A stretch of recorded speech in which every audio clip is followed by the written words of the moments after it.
Hello বন্ধুরা, আসসালামু আলাইকুম। কেমন আছেন আপনারা? আশা করি ভালো আছেন।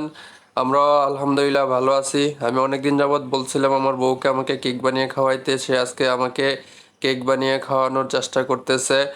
এই জন্য আমি বাসায় এসে দেখি সে সব প্রস্তুতি নিয়ে ফেলেছে। সে প্রথমে একটা ডিম নিছে, ডিমের মধ্যে এখন ময়দা দেওয়া হচ্ছে। ময়দা দিয়ে মিশিয়ে তার মধ্যে হালকা একটু লবণ, তারপরে খাবার সোডা দিয়ে ভালোভাবে এই ডিম, ময়দা এবং খাবার সোডা ভালোভাবে মিশিয়ে নেওয়া হচ্ছে।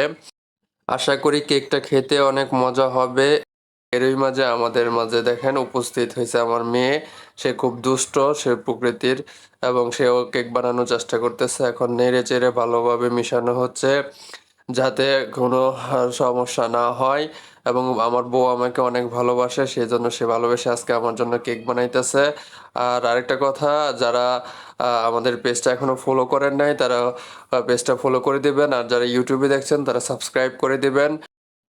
এখন কেকটাকে একটা কড়াইয়ের মধ্যে সিদ্ধ দেওয়া হচ্ছে, কিছুক্ষণের মধ্যেই সিদ্ধ হয়ে যাবে। তারপর আবার আমরা দেখতে আসবো কেমন হয়েছে কেকটা। এই যে দেখেন আমাদের কেকটা হয়ে গেছে। ও বাবা, কত ফুলছে! আশা করি খেতে অনেক মজা হবে। আমাদের সাথেই থাকবেন।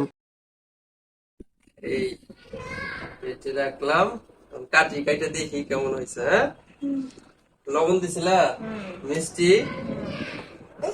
বাহ, অনেক সুন্দর হয়েছে তো। এই যে দেখেন, এই যে কত সুন্দর করে ফুলছে। হ্যাঁ, নরম একেবারে মোলায়েম। আমি একটু খাইয়া দিই। তুমি খাইবা? নাও। নাও, নাও, নাও, না, ভালো হয়েছে। অনেক মজা হয়েছে, অনেক টেস্টি হয়েছে। আপনারা বাসায় বানিয়ে খাবেন, অনেক মজাদার, খুব সহজে বানানো যায়। যেমন নিয়ে খাবে, আসো তোমরা খাওয়াই দিই, আসো। বাবা রে, একটা হাসি দাও, এদিকে একটা হাসি দাও। আরেকটু আরেকটু আরেকটু খেয়াল। এই যা, অনেক মজা। ওকে, বাই। আমার ভিডিওটা লাইক দিবেন, কমেন্ট করবেন, শেয়ার করে দিবেন।